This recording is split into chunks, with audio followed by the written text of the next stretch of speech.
ఆరాధనతో సంతృప్తిపరచనా.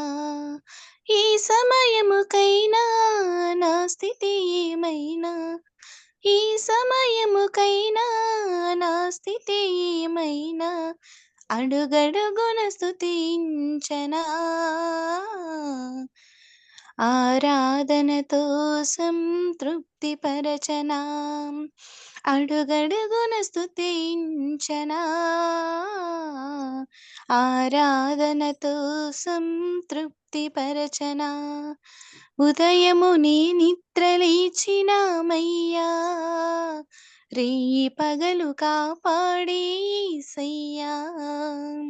ఉదయము నీ నిద్రలేచినామయ్యా, రేయి పగలు కాపాడే యేసయ్యా. పని పాటలలో తోడు ఉంటావయ్యా, పని పాటలలో తోడు ఉంటావయ్యా. మరపులేని మరపురాని కరుణామయుడా, మరపులేని మరపురాని కరుణామయుడా. అడుగడుగున స్తుతించనా.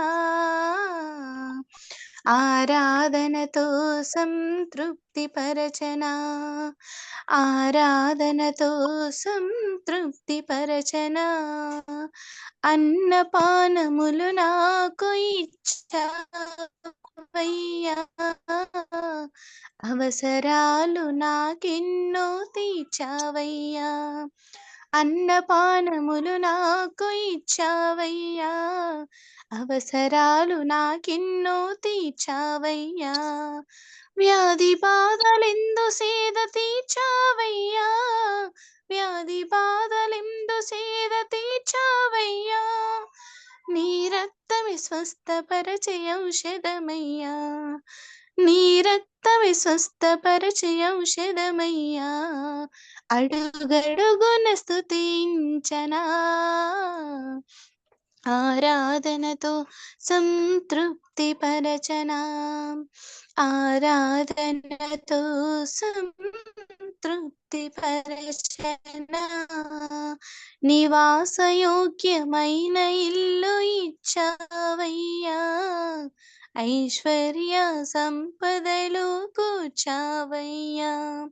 నివాసయోగ్యమైన ఇల్లు ఇచ్చావయ్యా, ఐశ్వర్య సంపదలు కూర్చావయ్యా. దిగులు చింతలన్నీ బాపుమయ్యా, దిగులు చింతలన్నీ బాపుమయ్యా. ఎడబాయక కాపాడే దేవుడవయ్యా, ఎడబాయక కాపాడి స్తుతించనా. సంతృప్తిపరచనా. అడుగడుగున స్తుతించనా. ఆరాధనతో సంతృప్తిపరచనా. ఈ సమయముకైనా నా స్థితి ఏమైనా, ఈ సమయముకైనా నా స్థితి ఏమైనా, అడుగడుగున స్తుతించనా. ఆరాధనతో సంతృప్తిపరచనా. ఆరాధనతో సంతృప్తిపరచనా. థ్యాంక్స్ అండి. వందనాలమ్మా. చక్కటి పాట ప్రభువును స్తుతిస్తూ పాడిన సులోచనకి వందనాలు తెలియజేస్తున్నాను. నిజమే, అడుగడుగునా మనము ప్రభువును స్తుతించాల్సిన వారంగా ఉంటున్నాము. ఆయన్ని ఆరాధించి సంతృప్తి పరచవలసిన వాళ్ళగా ఉంటున్నాము. ఎందుకంటే మన యొక్క జీవితాల్లో ఎన్నో మేలులు చేసిన దేవుడు మనకు. ఉదయం నిద్ర లేచింది మొదలుకొని రాత్రి పడుకునేంత వరకు కూడా మన పని పాటల్లో తోడుండే దేవుడు, మనల్ని మర్చిపోయే దేవుడు కాడు ఆయన. అన్నపానాలు మనకు అన్ని ఇచ్చిన దేవుడు, మనకు నివాసయోగ్యమైన ఇల్లు ఇచ్చిన దేవుడు, ఐశ్వర్య సంపదలన్నింటినీ మనకు దయచేసిన దేవుడు, మన దిగులు చింతలన్నింటినీ కూడా తీసివేసిన దేవుడు. కాబట్టి మనం అడుగడుగున ప్రభువుని స్తుతించాల్సిన వారంగా ఉంటున్నాము.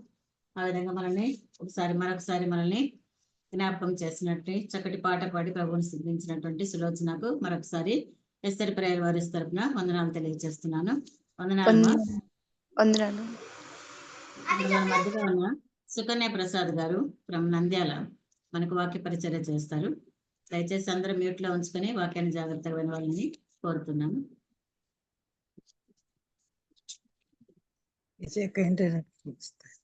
వందనాలు సుకన్య సిస్టర్ గారు. వందనాలు అక్క. ప్రేయర్ వారియర్ గ్రూప్ లో ఉన్నటువంటి ప్రతి ఒక్కరికి ప్రభు నామం బట్టి వందనాలు తెలియజేస్తున్నాను. అక్క నాకు ఇచ్చినటువంటి అవకాశాన్ని బట్టి కేజక్క గారికి మరి లీడ్ చేస్తున్నటువంటి పెద్దలకు కూడా నా కృతజ్ఞతలు తెలియపరుస్తుంటున్నాను. దీనురాలనైనా నన్ను మరొకసారి అక్క జ్ఞాపకం చేసుకున్నారు. అక్క కేజక్క గారు ఎప్పుడు కూడా మా యవన జీవితంలో నుంచి చూస్తున్నాం, ఇతరులను ఎంకరేజ్ చేయడం అంటే అక్కనే. కాబట్టి ఎవరైనా చల్లారిపోతే వాళ్ళను లేపే దాంట్లో అక్క ముందు ఉంటారు. ఎవరైనా నిజంగా నా ఆత్మీయ జీవితంలో నేను చాలా వెనుకబడినటువంటి పరిస్థితి ఒకప్పుడు, కానీ తిరిగి దేవుడు నన్ను తన కృపలో బలపరుస్తూ ఇలాగూ మరి వాక్యం చెప్పడానికి కూడా మరి అవకాశం దేవుడు నాకు ఇచ్చినారు. కొంత పెద్దలు ఉన్నారు కాబట్టి, కొంత వయసులో ఇంకా చిన్నదాన్ని కావచ్చు, కానీ కొంత భయం అనేటువంటిది ఉంటుంది. అనుభవజ్ఞులు ఉన్నారు మన మధ్యలో, కాబట్టి కొంత ఏదైనా పొరపాట్లు ఉన్నా కూడా మన్నించాలని ముందుగానే కోరుకుంటున్నాను.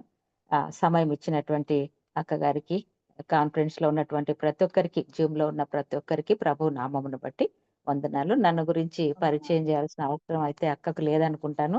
ఎందుకంటే ఆల్రెడీగా ఇది 3వసారో 4వసారో నేను వాక్ పరిచర్య చేయగలుగుతున్నాను. కాబట్టి అక్క కేజక్క ప్రొసీడ్ చేయమంటారా అక్క? వాక్యం చేయమని స్టార్ట్ చేయండి. చాలా మందికి సుకన్య తెలుసు. చాలా కాలంగా మరి మేము నంద్యాలలో కొత్తగా పెళ్ళైన సమయంలో ఫస్ట్ ప్లేస్ మేము ఆ సంఘానికి వెళ్ళడం, అక్కడ సుకన్య పరిచయము, సుకన్య అమ్మ, అన్న, వాళ్ళ అక్క చెల్లెళ్ళందరూ పరిచయం. ముఖ్యంగా లూసీ చాలా జాండీస్తో అనారోగ్యంగా ఉన్నప్పుడు మరి విశ్వాసంతో ఆమె దగ్గరికి వెళ్ళి మేము ప్రార్థన చేసినప్పుడు దేవుడు నిజంగా అంత లావ్ అయిపోయి హాస్పిటల్ వస్త్రాలు కూడా ఆమెకు పట్టలేదు. సుకన్య వాళ్ళ అక్క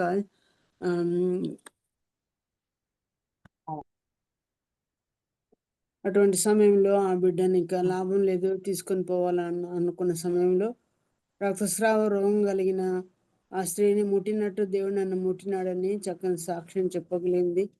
దేవుడే, మందులు కాదు, డాక్టర్ ట్రీట్మెంట్ కాదు, దేవుడు ఆ బిడ్డను బ్రతికించాడు. నేడు 2 బిడ్డల్ని ఇచ్చాడు, తనకి ఎన్నో మేలు చేశాడు. ఎంతగానో అది పెద్ద సాక్ష్యం. వారి చెల్లిని తను యవనంలో ఉన్నప్పుడు మేమందరము కలుసుకునేవాళ్ళం. తన మ్యారేజ్ విషయంలో అంత సాయం చేశారు దేవుడు. ప్రస్తుతం కోవిడ్లో భర్తను పోగొట్టుకుంది.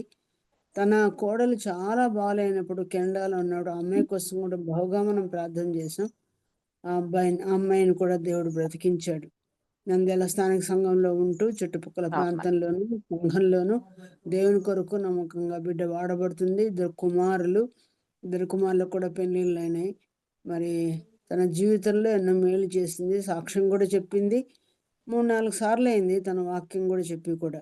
కనుక కొత్త వారి కోసం, ప్రయోజనం కోసం ఈ చిన్న సాక్ష్యం ఆమెను గురించి చిన్న పరిచయ వాక్కులు చెప్తున్నా. ఇప్పుడు తను దేవుని వాక్యాన్ని మనకు వినిపిస్తారు.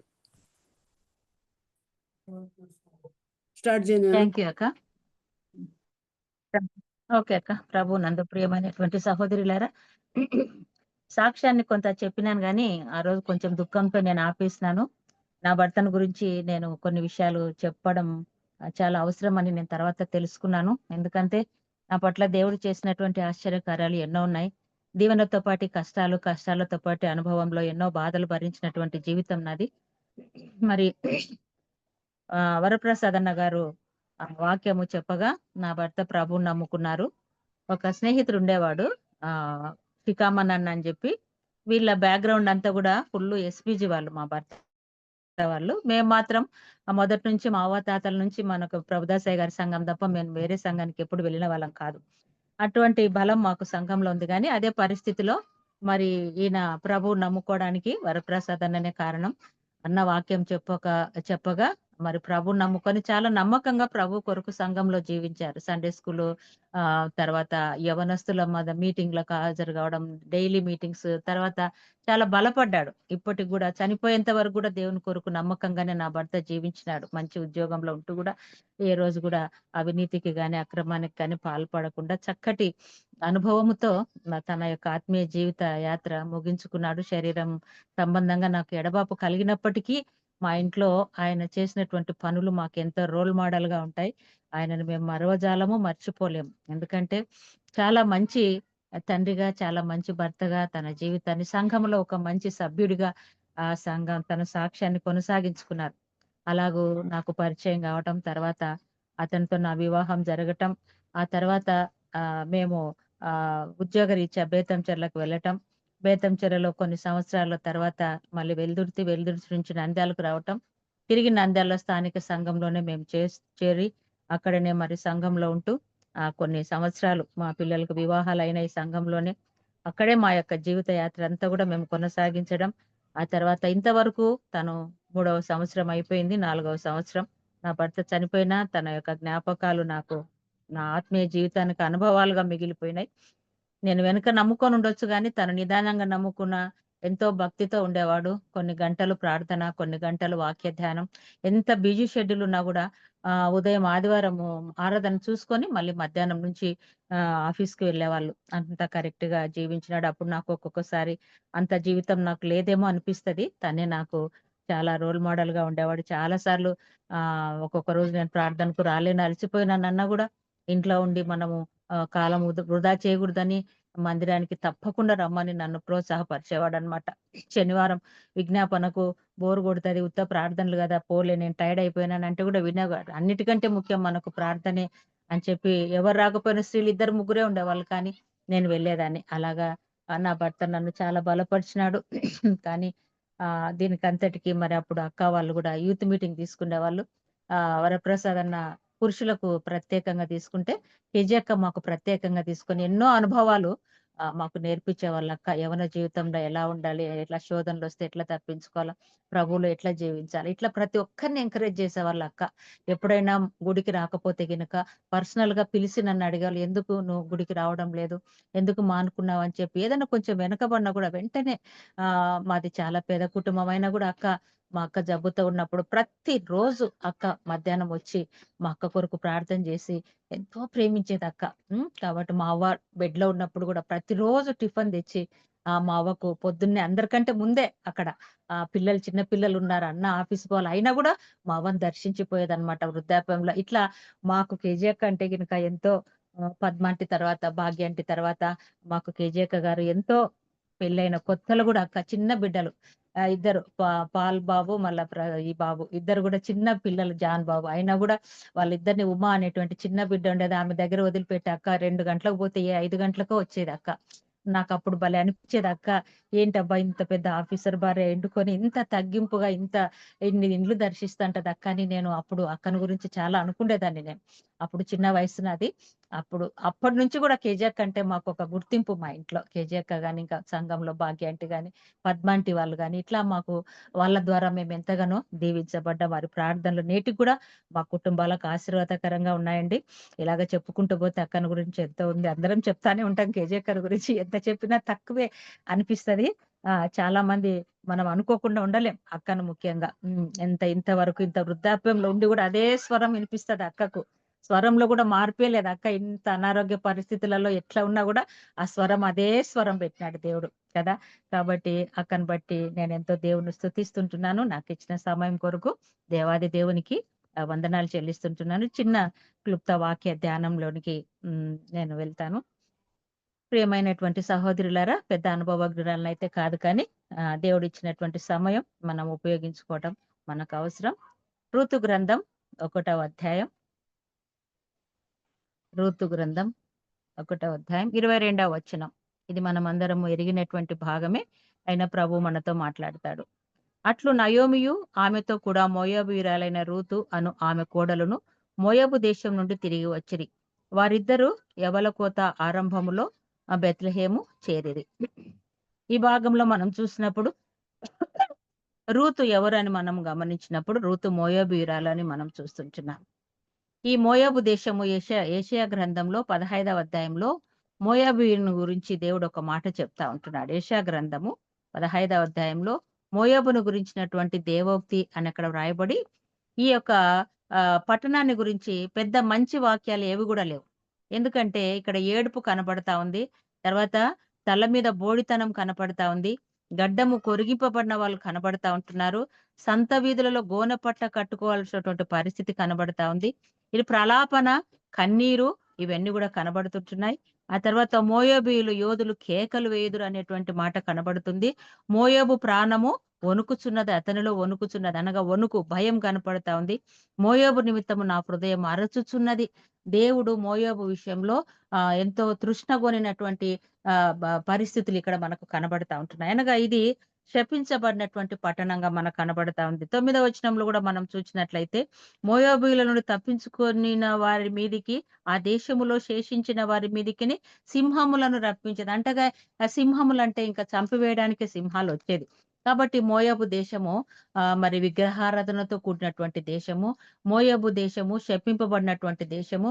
ఇటువంటి మోయాబు దేశమును చెందినటువంటి ఈ యొక్క స్త్రీ ఈ యొక్క రూతు అని మనం చూస్తా ఉంటున్నాం.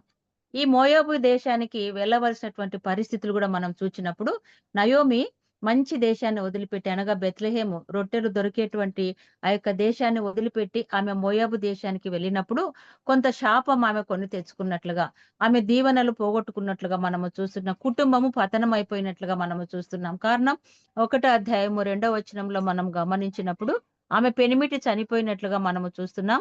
ఆమె 2 కుమారులు కూడా కొంతకాలం నిలిచి ఉన్నారు. ఆ తర్వాత కొంతకాలమైన తర్వాత వాళ్ళు కూడా చనిపోయారు అనేటువంటి మాట 5వ వచనంలో మనం చూస్తా ఉంటున్నాం. మహులోను, కిల్యోను వాళ్ళ 2 కుమారులు కూడా చనిపోయినారు. అనగా సంతృప్తిగా వెళ్ళినటువంటి మోయాబు జీవితము నయోమి జీవితము అక్కడ మోయాబు దేశంలో తాను విధవరాలుగా మిగిలిపోయినట్లుగా మనము చూస్తుంటున్నాం. ఒక వయసులో విధవరాలుగా కావటం సహజం, కానీ యవ్వన జీవితంలో ఉండి విధవరాలుగా ఉండాలంటే ఆ జీవితము చాలా దుర్భరంగా ఉంటది. ఆ జీవితము చాలా కష్టంగా ఉంటది.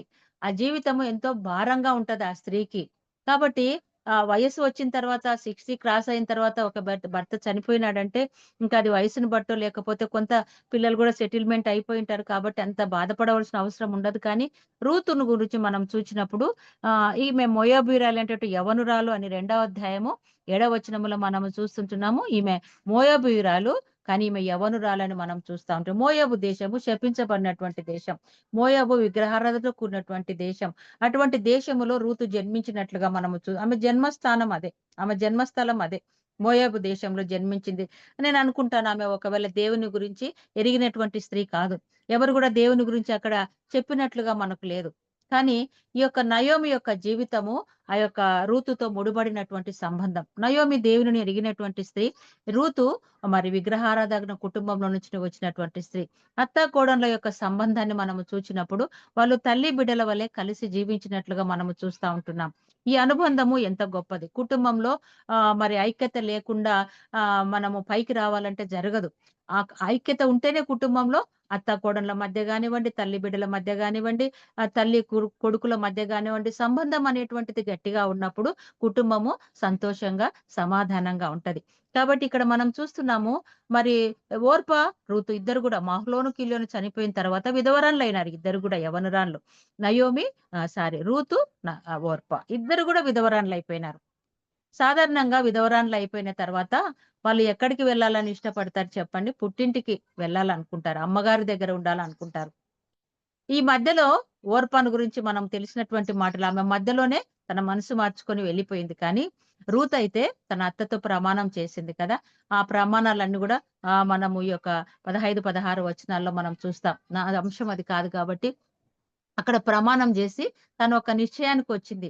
అత్త, నేను నీతోనే వస్తా, మరణమైన, కష్టమైన, నష్టమైన అని ప్రమాణం చేసింది. నేను ఉండే చోటునే నేను ఉంటా. నువ్వు ఎట్లా ఉంటే, నువ్వేం తింటే నేను అదే తింటా. నువ్వు ఏ ఇంట్లో ఉంటే నేను అదే ఇంట్లో. చూడండి, ఆ రూతు ఆ జన్మభూమిని వదిలిపెట్టింది, ఆ విగ్రహారాధన స్థలాన్ని వదిలిపెట్టింది. తన భర్తను కోల్పోయినప్పటికీ కూడా మరి అత్తను వెంబడించినటువంటి స్త్రీగా మనకు కనబడతా ఉంది. ఆ యొక్క మోయాబీయురాలు యవనురాలు అని మనము చూస్తా ఉంటున్నాం. యవన జీవితంలో ఆమె విధవరాలైనట్లుగా మనము చూస్తా ఉంటున్నాం. ఈ యొక్క రూతు జీవితంలో 3 అంశాలు నేను చెప్పాలని చూస్తున్నాను. మోయాబీయురాలు రూతు, తర్వాత ఆమె యవనురాలు అనేటువంటి మాట మనం చూస్తాం. తర్వాత ఆమె విధవరాలు అనేటువంటి మాట 3వ అంశంగా చూస్తాం. తర్వాత 4వ అంశంగా ఆమె దీనురాలు అనేటువంటి మాట మనం దీవింపబడినటువంటి స్త్రీగా ఆమె జీవితము గడిచినట్లుగా మనము చూస్తుంటున్నాం. మొట్టమొదటిగా ఆమె మోయాబీయురాలు, ఆమె యవనురాలు అనేటువంటి మాట మనం చూస్తున్నాం. ఈ యొక్క 3 దశలలో బాల్యము, యవనము, వృద్ధాప్య దశలో ముఖ్యమైనటువంటి దశ ఏంటంటే యవన దశ.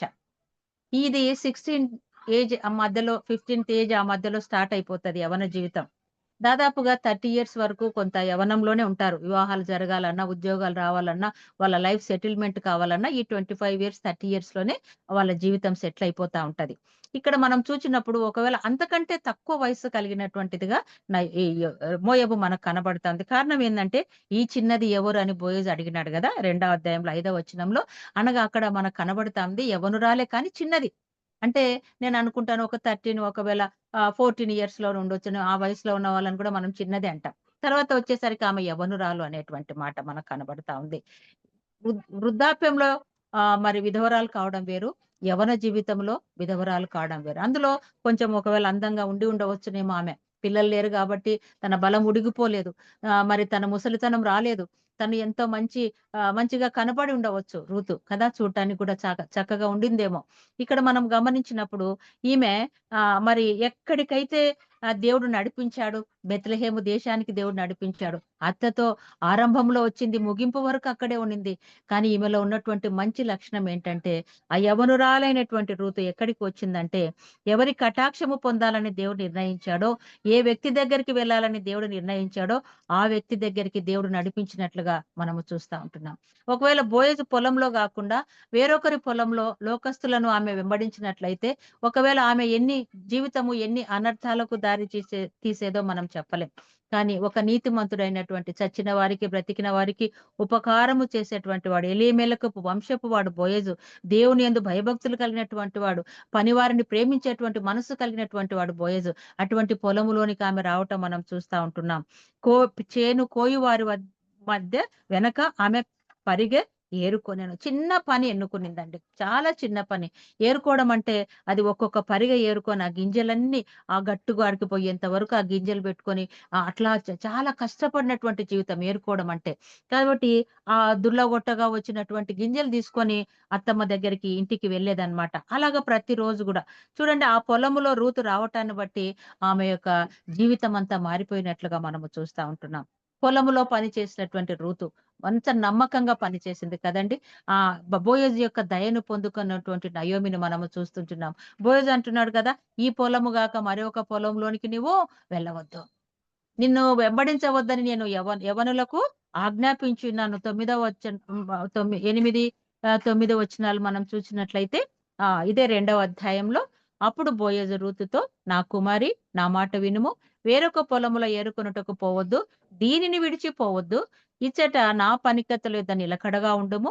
వారు కోయు చేను కనిపెట్టి వారిని వెంబడించుము. నిన్ను ముట్టకూడదని యవనస్తులకు ఆజ్ఞాపించును. దాహమైతే కుండల దగ్గరికి పోయి తాగు అని ఎంత ప్రేమతో బోయజు రూతును ఆదరించినట్లుగా మనము చూస్తుంటున్నాం. ఒక విధవరాలిని ఆదరించే వాళ్ళు చాలా తక్కువగా కనపడతారు. మరి ముఖ్యంగా లోకంలో, సంఘంలో, సమాజంలో మనం చూసినప్పుడు విధవరాలంటే కొంత పక్కకు పెట్టడం జరుగుతా ఉంటది. విధవరాలంటే కొంచెం లెక్కలేనితనం. ఆమెతో మనకు పని అన్నట్లుగా. భర్త ఉంటే అదొక రకం, ఆ భర్త లేడు గదా! ఆమెతో మనకేంటి అన్నట్లుగా విడిచిపెడతారు చాలా మంది. ఇక చాలా చులకనగా చూసేటువంటి స్వభావం కలిగినటువంటి వారు నేటి సమాజంలో లేకపోలేదు. విధవరాలంటే చాలా చిన్న చూపు చూస్తారు. విధవరాలంటేనే విడవబడినదని అర్థం. దానర్థం భర్త విడిచిపెట్టిన తర్వాత విధవరాలని మాట. ఇక్కడ మనం చూస్తుంటున్నాము, ఈ యొక్క విధవరాలికి ఎంత ఆదరణ కలిగిందో బోయజు దగ్గర. ఆయన ఎంతగా ఆదరించాడు ఆ విధవరాలిని. ఒక ఆస్తిపరుడు, ఒక గొప్ప ధనవంతుడు ఏమీ లేనటువంటి యొక్క పేదరాలిని ఎంతగా అభిమానించాడు, ఎంతగా ప్రేమించాడు, ఎంతగా తన పొలంలో మంచి మంచి మంచి స్థానాన్ని ఆమెకు అనుగ్రహించినట్లుగా. పనికత్తెల యొద్ద నిలకడగా ఉండుము. నిన్ను ఎవరు కూడా ఏ హాని చేయరు. నేను వాళ్ళకి ఆజ్ఞాపించినాను కదా! ఎవరు కూడా ఆమెను ఏమనొద్దు. ఆమె వివరాలన్నీ తెలుసుకున్న తర్వాత ఆమెను ఎంతో చక్కగా ఆదరించినటువంటి బోయేజు మనకు కనబడతా ఉంటున్నాడు. దేవుడు ప్రతి ఒక్కరికి ఒక ఆశ్రయం ఇస్తాడు. ఏదో ఒక దారి చూపిస్తాడు. మంచి దారి చూపిస్తాడు కదా! విధవరాళ్ళనైనా విడిచిపెట్టాడు ఆయన. విధవరాళ్ళంటే ఆయనకు చాలా ప్రేమ. ఈ సందర్భంలో ఈ విధవరాలికి ఒక ఆదరణ దొరికింది. ఒక ఆశ్రయం దొరికింది. ఒక అత్త అనేటువంటి ఆమెకు ఆదరించేటువంటి అత్త, ఆదరించేటువంటి యజమాని, ఆదరించేటువంటి పనివారు, ఇలాగా అన్ని గూడా దేవుడు ఆమె పట్ల మేలు చేసినట్లుగా మనము చూస్తుంటున్నాం. విధవరాండ్లంటే దేవునికి చాలా ఇష్టం కదా! ఒక మాట మనం చూస్తాం చూడండి. 2వ రాజుల గ్రంథం 4వ అధ్యాయంలో ఒక మాట మనం చూస్తాం. 1వ వచనంలో ఇద్దరు విధవరాండ్లు వాళ్ళ పరిస్థితులను మనం చూసుకొని ముందుకు దాటి వెళ్దాం. 2వ రాజుల గ్రంథం 4వ అధ్యాయం 1వ వచనం. 2వ రాజుల గ్రంథం 4వ అధ్యాయం 1వ వచనం. అంతటా ప్రవక్తల శిష్యులలో ఒకని భార్య, నీ దాసుడైన నా పెనిమిటి చనిపోయెను. అతడు యెహోవా యందు భక్తి కలవాడై ఉండెను. నీకు తెలిసే ఉన్నది. ఇప్పుడు అప్పులవాడు నా 2 కుమారులు తనకు దాసులుగా ఉండుటకై వారిని పట్టుకొని పోవుటకు వచ్చి ఉన్నాడని ఎలీషాకు మొరపెట్టగా, ఎలీషా, నా వలన నీకేమి కావలెను? నీ ఇంటిలో ఏమి ఉన్నవో అది నాకు తెలియజెప్పుమనెను. అందుకు ఆమె, నీ దాసురాలైన నా ఇంటిలో నూనె కుండ ఒకటి ఉన్నది, అది తప్ప మరేదియు లేదు. ఈ భాగం మనం గమనించినట్లయితే తిరిగినటువంటి భాగమే ప్రియులారా. ప్రవక్తల శిష్యులలో ఒకని భార్య. ఈమె ఎవరు? పెనిమిటి చనిపోయినది, విధవరాలు. కానీ యెహోవా దేవుడు ఎవరిని పంపించాడు ఆమె ఇంటికి? ఎలీషా ప్రవక్తను పంపినట్లుగా ఆమె ఒక ఆపదలో ఉన్నది. ఏంటి ఆపద అన్నప్పుడు ఆమె అప్పుల బాధలో ఉన్నది. ఆర్థిక సమస్యలతో ఉన్నది. తీర్చుకునేటువంటి పరిస్థితి లేదు. 2 బిడ్డలు దాసులైపోయినారు. ఇక వడ్డీలకే సరిపోతుంది వాళ్ళ సంపాదన అంతా కూడా. ఎటువంటి ఆదరణ లేనటువంటి పరిస్థితిలో ఎలీషా ప్రవక్తకు ఆమె మొరపెట్టుకున్నట్లుగా మనము చూస్తా ఉంటున్నాం. అయ్యా నా పరిస్థితి ఇది, అయ్యా నా పరిస్థితి ఇది అని మొరపెట్టుకున్నప్పుడు ఎలీషా ప్రవక్త అంటున్నాడు, నా వలన నీకు ఏమీ కావలేను. అమ్మా, నేను నీ దగ్గరికి రావడమే, దేవుడు నన్ను ఒక కోరికతో నీ దగ్గరికి పంపించాడు. నా వలన నీకు ఏమీ కావలేను. నీకేం కావాలో అడుగు. ఆమె బాధంతా చెప్పుకునింది. అప్పుడు ఎలీషా ప్రవక్త అడిగాడు, నీ దగ్గర ఏమైనా ఉందా అన్నప్పుడు, నా దగ్గర ఒక్క నూనె కుండ ఉందయ్యా, ఇంకా మరి ఏమీ లేదు నా దగ్గర అని చెప్పింది. ఒక్క నూనె కుండ ఉంటే ఏమైతుందండి? మరి ఆ ఒక్క నూనె కుండను తీసుకొని ఎన్నో పాత్రలు తీసుకొని రమ్మంటారు ఎలీషా ప్రవక్త. అప్పుడు ఎన్నో పాత్రలన్నీ కూడా నిండిపోయినాయి. ఇంకా ఉన్నాయా అంటే, ఇంకా ఏం దొరకలేదయ్యా, ఇంకా ఏమీ లేవయ్యా, పాత్రలన్నీ నిండిపోయినాయి అన్నప్పుడు, అప్పుడు ఎలీషా ప్రవక్త ఏమన్నాడు? ఈ యొక్క పాత్రలో ఉన్నటువంటి నూనెంతా అమ్ముకొని ఏం చేయాలంట? నీ అప్పు తీర్చుకో. ఆ స్త్రీ తన యొక్క అప్పు తీర్చుకున్నట్లుగా మనము చూస్తా ఉంటున్నాం. ఎలీషా ప్రవక్తకు మొరపెట్టుకొనుట ద్వారా, ఎలీషా ప్రవక్త ద్వారా దేవుడు తనను నిమ్మలపరిచినట్లుగా, చాలా మంది అప్పుల బాధ తట్టుకోలేక మరణిస్తా ఉంటారు. దిక్కుతోచని పరిస్థితి, ఆర్థిక పరిస్థితులు, కోట్లు, లక్షలు ఎన్నో అప్పులు చేసినప్పుడు దిక్కుతోచని పరిస్థితులు ఆత్మహత్యలు చేసుకుంటూ ఉంటారు. ఇంకా తీర్చడానికి దారి లేక. ఒకవేళ ఆమె పరిస్థితి ఎంత దీన స్థితిలో ఉన్నదో మనకు తెలియదు. కానీ ఈ యొక్క ఎలీషా ప్రవక్త రాకను బట్టి ఆయనకు ఎప్పుడైతే మొరపెట్టుకొనిందో ఆమె యొక్క అక్కరంతా కూడా తీరిపోయినట్లుగా, అప్పులు తీరిపోయినట్లుగా. ఇంకా పాత్రలున్నాయా? ఎంత బ్లెస్డ్ చూడండి. ఇంకా పాత్రలు లేవు. ఇంకా అన్ని నిండిపోయినాయి. ఎంత ఆశీర్వాదం ఆమె పొందుకున్నది. ఒక్క పాత్ర, అనేక పాత్రలు నిండిపోయినటువంటి జీవితం. తర్వాత తాను ఎంతో మంచి జీవితం జీవించినట్లుగా, మన అంతట నూనె నిలిచిపోయిన అనేటువంటి మాట మనం చూస్తా ఉంటున్నాం. చూడండి ఎంత విధవరాలు ఎంతగా ఆదరించబడింది ఎలీషా ప్రవక్త ద్వారా. కాబట్టి ఇంకొక విధవరాలను కూడా మనం చూస్తాం చూడండి. లూకాసు వార్త 18వ అధ్యాయం 1వ వచనంలో మనం చూసినప్పుడు అక్కడ కూడా మనకు ఒక విధవరాలు కనపడతా ఉంది. లూకాసు వార్త 18వ అధ్యాయం 1వ వచనం.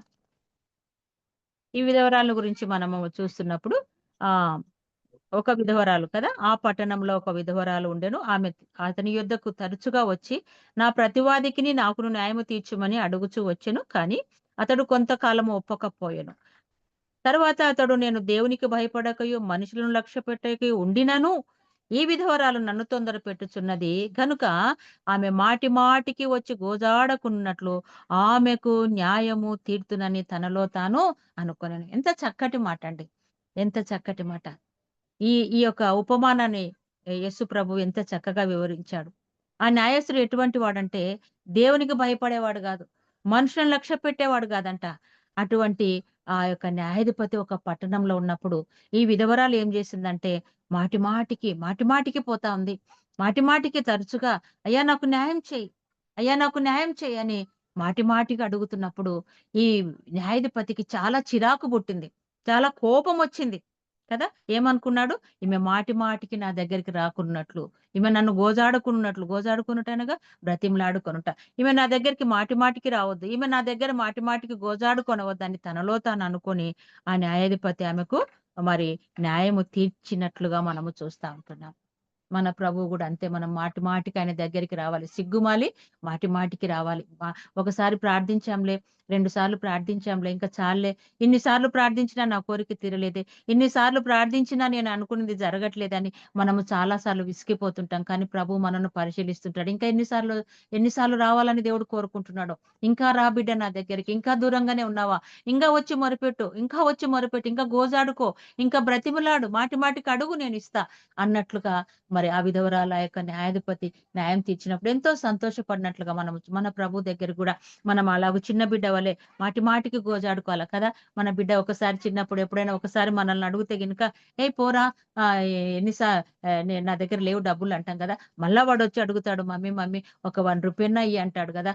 అయితే కూడా మనం ఏమంటాము, ఏ లేదు పోరా అంటాం. కానీ మాటి మాటికి వాడు వచ్చి అడిగినప్పుడు మనం ఏం చేస్తామమ్మా, ఎంతో కొంత వానికి ఇచ్చేసి ఆ పోరా కొనుక్కో వాడు సాటిస్ఫై అవుతాడనమాట అక్కడికి. ఎందుకంటే తల్లిదండ్రులుగా మన బాధ్యత పిల్లలు యొక్క కోరికలు మనం తీర్చడం మన యొక్క బాధ్యత. అలాగా ఆ పిల్లలు సాటిస్ఫై అవుతారు, తృప్తి పొంది వానికి ఇష్టమైనది కొనుక్కొని వాడు హ్యాపీగా ఉంటాడు. అట్లనే మన దేవుని దగ్గర కూడా మాటి మాటికి మనం వచ్చినప్పుడు, ఒక అవసరం, ఒక అక్కర మనం కలిగి దేవుని దగ్గరకు వచ్చినప్పుడు, ఆ అక్కర మనము దేవుని సన్నిధిలో మొరపెట్టుకున్నప్పుడు తప్పకుండా దేవుడు మనకు అక్కర తీరుస్తాడు. అలాగే నా జీవితంలో ఎన్నో నేను అనుభవించినాను. నా భర్త చనిపోయిన తర్వాత కూడా నేను దేవుని ఎన్నో సార్లు మొరపెట్టుకున్నా, ప్రభువా నేనెంతో ఇష్టపడినటువంటి నా భర్త నువ్వెందుకు తీసుకున్నావు? రిటైర్మెంట్ అయిన తర్వాత చక్కగా కలిసి సేవ చేయాలనుకున్నాం. మంచి వాహనం కూడా కొనుక్కున్నాం. రిటైర్డ్ అయిన తర్వాత కొనుక్కున్నాం. అది కూడా పల్లెలకు పోతే బస్సులు సరిగా దొరకవని. ఇటువంటి పరిస్థితిలో ఎందుకు నా భర్తను తీసుకున్నావని నేను చాలా సార్లు దేవుని ప్రశ్నించాను. చాలా సార్లు అంటే చాలా సార్లు. కానీ దానికి ఎందుకో నాకు సరైనటువంటి జవాబు దేవుని దగ్గర నాకు దొరకలేదు. ఆకస్మిక మరణం నన్నెంతో వేదనలకు గురి చేసింది.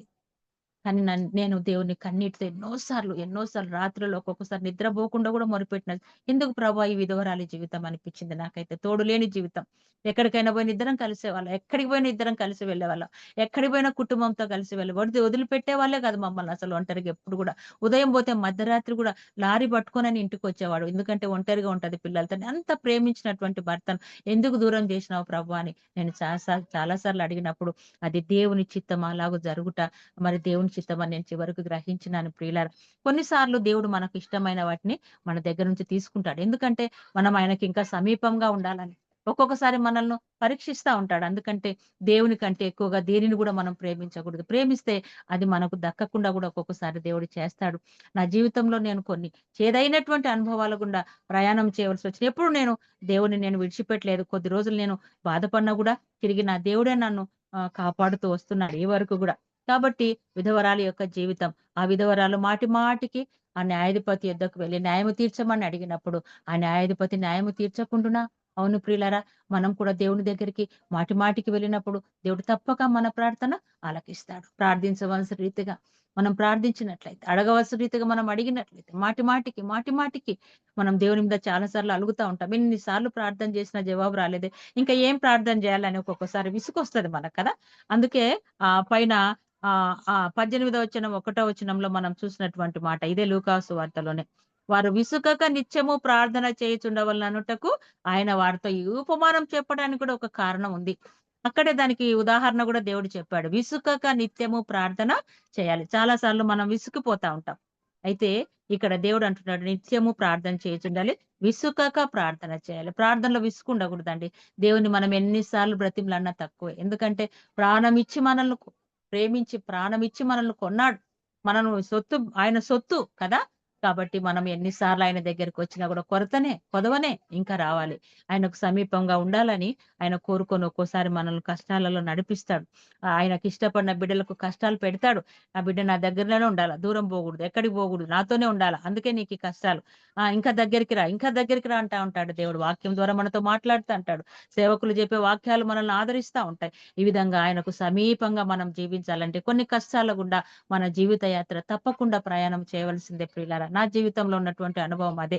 కష్టాలు లేకుండా మనకు క్రైస్తవ జీవితం లేదు. కష్టాలు లేకుండా మనకు దీవెన లేదు. ఒక రెట్ట విరవబడుట ద్వారా 10 మందికి అది ఆహారంగా మారుతది. అలాగే మన శరీరాలు, మన జీవితాలు విరవబడినటువంటి జీవితాలుగా ఉన్నప్పుడే మనం 10 మందికి ఆశీర్వాదకరంగా ఉంటాం కదా. విరవబడిన తర్వాతనే దేవుడు రొట్టెను ఆశీర్వదించినాడు, విరిచి తన శిష్యులకు ఇచ్చినాడు. విరవబడుట అనేటువంటిది మన జీవితంలో ఒక అనుభవం. క్రైస్తవ జీవితంలో విరవబడాలి కదా, కష్టపడాలి. కష్టపడకుండా దీవించబడలేం అనేటువంటి మాట మనము గమనించాలి. ఆ తర్వాత మనం చూస్తుంటున్నాము రూతు యొక్క జీవితంలో ఈమె రెండవ మాట విధవరాలు, మూడవ మాటగా మనం చూస్తుంటున్నాము ఈమె దీవింపబడినటువంటి స్త్రీగా మనము చూస్తుంటున్నాం. దీనురాలు అనేటువంటి మాటకు కొన్ని వచనాలు 2వ అధ్యాయము 10వ వచనం, ఈమె దీనత్వానికి కొన్ని సాదృశ్యాలు మనకు కనబడతా ఉంటున్నాయి.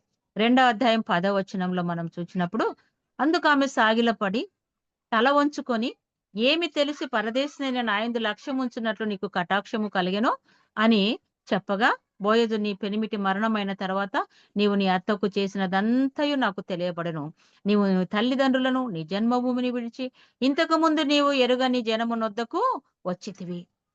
ఇంకా ఏమంటున్నాడమ్మా, యెహోవా రెక్కల క్రింద నువ్వు సురక్షితముగా ఉండునట్లు నీవు వచ్చితివి అనేటువంటి మాట.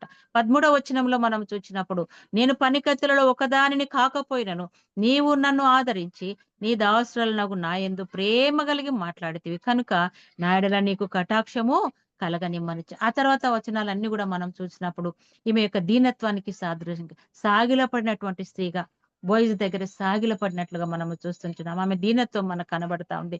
తర్వాత ఏమంటా ఉంది, నేను పరదేశినయ్యా, ఎందుకు నా యందు నువ్వు లక్ష్యం ఉంచావు. పరదేశులం కదా, పాట పాడుతా ఉంటారు. ఎక్కువగా ఎస్పీజీ వాళ్ళు ఈ పాట పాడతారు. పరదేశులమో ప్రియులారా మన పురమిది కాదిప్పుడు నిజముగా అని పాడుతా ఉంటారు కదా. చిత్రాలు ఇవన్నీ కూడా వదిలిపెట్టి పోవాల్సిందే, చిత్ర లోకం అని పాడుతా ఉంటారు. నిజంగా మనం పరదేశులం. మనకు స్థిరమైనటువంటి నివాసము పరలోక పట్టణం. అది మన కొరకు దేవుడు ఏర్పాటు చేసినటువంటి పట్టణం. ఈ లోకంలో ఉన్నంత వరకు కూడా మన పరదేశులమే కదండి. ఈ మధ్య బస్సు యాక్సిడెంట్ లో దాదాపు 20 మంది చనిపోయినారు. బస్సు బూడిదైపోయింది. 2 అంతస్తుల బస్సు కదా. అక్కడ మరి ఎంత ఘోరమైనటువంటి, వాళ్ళు అనుకోని ఉంటారా మరి చేరవలసినటువంటి గమ్యస్థానాలు చేరుతాము, మా ఉద్యోగాలకు మేము పోతామని చెప్పి వాళ్ళు ఎంతో ఆశతో వెళ్ళారు. ఆ నిద్రలోనే వాళ్ళు కళ్ళు మూసినారు, చనిపోయినారు, కాలిపోయినారు, బూడిదైపోయినారు. ఎంత విపత్కరమైనటువంటి విషయాలు మనం చూస్తాం, దుర్ఘటనలు మనం చూస్తా ఉంటున్నాం. నేడు ఇంకా మనం సజీవంగా ఉండి దేవుని స్తుతించగలుగుతున్న ఒక దినాన్ని మనం చూడగలిగినామంటే ఎంత గొప్ప భాగ్యం దేవుడు మనకి ఇచ్చినట్లు మనము దేవుని ఎంతగా మనం స్తుతించవలసినటువంటి వారమై ఉంటున్నాం. ప్రియులారా, ఆపత్కరమైనటువంటి పరిస్థితుల్లో ఇది మనకు పరదేశం. ముందు వెనక అంటా ఉంటారు కదా, ఆయన ఈ రోజు చనిపోయినాడు, రేపేమో నా పరిస్థితి కూడా కదా. ఈ రోజు ఉన్న వాళ్ళు రేపు లేరు. పరదేశులం మనం ఈ లోకంలో. పరలోక పట్టణము స్థిరమైనటువంటి నివాస స్థలం. అది మన కొరకు దేవుడు ఏర్పాటు చేసినటువంటి పట్టణం. ఆ పట్టణానికి ఏదో ఒక రోజు మనల్ని ప్రభు తీసుకెళ్తాడు. ఈ లోక యాత్ర ముగించిన తర్వాత ఆ లోకంలో అక్కడ ఆకలి లేదు, అక్కడ దప్పిక లేదు. దేవునితో కూడా సదాకాలం మనము ఆయన స్తుతించేటువంటి గుంపులో మనం ఉంటాం. ఆ గొప్ప భాగ్యం దేవుడు మనకి ఏర్పాటు చేసినాడు. ఇది అన్యులకు లేనటువంటి గొప్ప భాగ్యం దేవుడు మనకి ఇచ్చినట్లుగా మనము చూస్తా ఉంటున్నాం. ఆ తర్వాత మనం చూస్తున్నాము, ఈమె జన్మభూమిని వదిలిపెట్టి ఎక్కడికి వచ్చిందంటే, ఇశ్రాయేలు దేవుడైన 12వ వచనంలో మనం గమనించినప్పుడు, ఇశ్రాయేలు దేవుడైన యెహోవా రెక్కల క్రింద సురక్షితముగా ఉండున్నట్లు నీవు వచ్చితివి అనేటువంటి మాట. యెహోవా రెక్కల క్రింద ఏముందమ్మా? సురక్షితంగా ఉంటామంట. యెహోవా రెక్కల క్రింద ఏం దొరుకుతుంది? రక్షణ. రక్షణలో ఇంకొక మాట సురక్షితము అనేటువంటి మాట. ఏదైనా ఒక ఆపదలో నుంచి సేఫ్ గా మనం చేరినాం అనుకో ఎంత రిలాక్స్ అవుతాం కదా. ఈ యొక్క ఎండలో నుంచి బాగా మనం బాధపడతాం. కానీ ఆ ఎండకు మనం తాళాలంటే ఒక గొడుగు పట్టుకున్నాం అనుకోండి, ఒక చెట్టు కింద నిలబడుకున్నాం అనుకోండి, మనం సురక్షితంగా ఉంటాం. వర్షం పడినప్పుడు వర్షాన్ని తప్పించుకోవాలనుకోండి, ఒక గొడుగు పట్టుకుంటాం, లక్షణంగా నడిచి వెళ్తా ఉంటాం. ఆ గొడుగు లేకుండా మనం పోలేం, ఆ చెట్టు నీడ లేకుండా మనము సురక్షితంగా ఉండలేం. కాబట్టి ఒక సురక్షితమైనటువంటి స్థలము మనకు అవసరం. ఆ సురక్షితమైనటువంటి స్థలానికి దేవుడు ఆమెను నడిపించినట్లుగా మనం దేవుని రెక్కల క్రింద మనము సురక్షితముగా ఉంటాం. ఒక పక్షి తన పిల్లలను ఎన్నో సార్లు తన యొక్క పొదిగి తన రెక్కల క్రిందికి చేర్చుకుంటది. ఎందుకంటే తన బిడ్డలు సురక్షితంగా ఉండాలని. పైన ఆ రెక్కల్ని ఎంత చక్కగా కప్పుతుంది. ఇట్లా విశాలపరిచి ఎన్నో పిల్లలను తన రెక్కల క్రింద చేర్చుకుంటది కదా! మత్తయి సువార్తలో అనుకుంటాను. కోడి తన పిల్లలను రెక్కల క్రింద చేర్చుకున్నట్లుగా నేను నిన్ను చేర్చుకోనని ఎన్నో మార్లు అనుకున్నాను కానీ మీరు వల్లకపోతిరి అని. మనలో ఉన్నటువంటి అవిధేయతను దేవుడు చూపిస్తా ఉన్నాడు మాటి మాటికి. మనలో ఒక్కొక్కసారి ఆ అవిధేయతను దేవుడు ఉపమానాల ద్వారా సరిచెప్తా ఉన్నాడు. కోడి పిల్లల వలె నేను మిమ్మల్ని నా రెక్కల క్రిందికి రమ్మంటే మీరు రాకుండా ఉన్నారు. మీరు వినకుండా ఉన్నారు. అందుకే మీరు కష్టాల పాలై, అందుకే మీరు బాధల పాలవుతున్నారు అన్నట్లుగా ఆ యొక్క అధ్యాయంలో మనం కోడి తన రెక్కల కింద కాపాడినట్లుగా మనం యేసయ్య రెక్కల కింద సురక్షితముగా ఉంటాం అనేటువంటి మాట మనము చూస్తా ఉంటున్నాం. ఇంకా దీనత్వానికి సంబంధించినటువంటి మాట, రూతు యొక్క దీనత్వానికి సంబంధించినటువంటి మాట 18వ వచనంలో కూడా మనం చూస్తా ఉంటున్నాం. మధ్య భాగం, నీవు నన్ను ఆదరించి నీ దాసురాలు నాయందు ప్రేమ కలిగి మాట్లాడితివి కనుక నా ఎడల నీకు కటాక్షము కలగనివ్వు. ఏం చేసినాడంటమ్మా బోయజు? ఆదరించినాడంట. ప్రేమ గనపరిచి మాట్లాడినాడంట. చూడండి, ప్రేమ కలిగినటువంటి మాటలు కదా. ఒక విధవరాలు ఉన్నప్పుడు ఆ విధవరాలకి దగ్గరికి పోయి ప్రేమగా మాట్లాడి ఆమెను ఆదరించి ఆమెకు ప్రార్థిస్తే ఎంత నెమ్మది కదా. ఆమెలో ఉన్న లోపాలు ఉండొచ్చులేండి. ఒకవేళ ఆమె భర్త ఉన్నప్పుడు ఏదో కొంచెం అట్లా ఇట్లా ఒకవేళ అవిధేయతగా పలకరియక ఏదన్నా ఆ మనస్పర్ధ ఉండవచ్చును. కానీ విధవరాలు అయిపోయిన తర్వాత ఆ విధవరాలి పట్ల ప్రేమ కనపరచాలంట. ఆ విధవరాలి పట్ల ఎట్లా మాట్లాడాలమ్మా? ఎట్లా మాట్లాడాలా? ప్రేమ కలిగి మాట్లాడాలి కదా. ప్రేమ కలిగి, ఆదరణ కలిగి మాటలు, ప్రేమ కలిగించేటువంటి మాటలు. తర్వాత అటువంటిగా ఉండాలని, విధవరాలను అట్లా చూడాలని దేవుని వాక్యం మనకు సెలవిస్తా ఉంది. విధవరాలి పట్ల బోయజు చూపినటువంటి ప్రేమ, బోయజు చూపినటువంటి కటాక్షం, బోయజు చూపినటువంటి దయ, ఆదరణ ఎంత చక్కగా మనకు కనబడతా ఉంది. అది వరకు ఇంకా ఆమె భార్య కాలేదు అతనికి. కానీ ఆమె పట్ల ఎంతో దయ చూపించాడు. కారణం ఆమె విధవరాలు కాబట్టి విధవరాళ్ళ పట్ల దేవునికి ఉన్నటువంటి ప్రేమ. విధవరాలు ఎక్కడికి రావాలంటే యెహోవా రెక్కల క్రిందికి వచ్చినప్పుడు సురక్షితముగా దేవుడు కాపాడే దేవుడు ఉంటున్నాడు అనేటువంటి మాట మనకు అక్కడ కనబడతా ఉంది. ఆ తర్వాత రూతు యొక్క జీవితంలో ఇంకా కొన్ని మనకు కనబడతా ఉంటది. కానీ ఇప్పుడు అవన్నీ మనం ధ్యానించుకోలేం. 4 అధ్యాయాలలో కూడా రూతు జీవితం అంతా కూడా మనకు చక్కగా ఆమె జీవించినటువంటి జీవితం వివరణ మనకు కనబడతా ఉంది. ఆ తర్వాత చూడండి, దీవింపబడినటువంటి స్త్రీగా మనకు కనబడతా ఉంది. దీవింపబడినటువంటి స్త్రీ రూతు ఏ విధంగా దీవించబడింది అనేటువంటి మాట మనం గమనించినట్లయితే 4వ అధ్యాయము 11వ వచనంలో మనం గమనించినప్పుడు, రూతు గ్రంథం 4వ అధ్యాయం 11వ వచనం.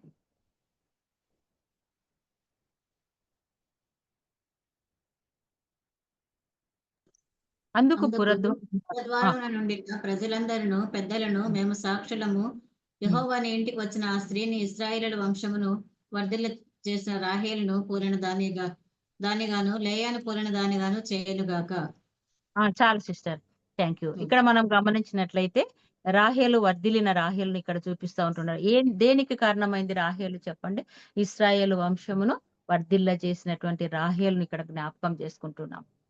అట్లా ఉండాలంట. ఎవరు? రూతమ్మను కూడా ఆ విధంగా దీవిస్తా ఉంటున్నారు. పురజనులు పురద్వారం దగ్గర సాక్షుల ఎదుట రూతును పెళ్లి చేసుకున్నాడు. ఒక విధవరాలు.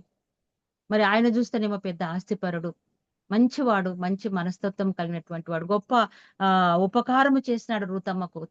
అందరి మధ్యలో ఆమెను వివాహం చేసుకొని తన భార్యగా స్వీకరించినప్పుడు పురద్వారంలో ఉన్న వాళ్ళందరూ కూడా ఆమెను దీవించినట్లుగా మనము చూస్తుంటున్నాం. ఏమని దీవించారంటే ఇశ్రాయేలు వంశమును వర్ధిల్ల చేసిన రాహేలును పోలిన దానిగాను ఉండాలని చెప్పి. రాహేలు యొక్క జీవితం వర్ధిల్లినటువంటి జీవితం కదండి. పిల్లలు లేరు, అక్కతో పోరాడింది, అక్క మీద అసూయపడింది. మరి ఆ తర్వాత గర్భఫలం పొందుకునింది, బిడ్డలను కనింది. ఇశ్రాయేలు వంశం వర్ధిల్లినట్లుగా మనం చూస్తుంటున్నాం. చూడండి, ఆ మాటకు సాదృశ్యంగా ఆదికాండము 32వ అధ్యాయము 28వ వచనంలో మనం చూస్తుంటున్నాం. ఆదికాండము 32:28.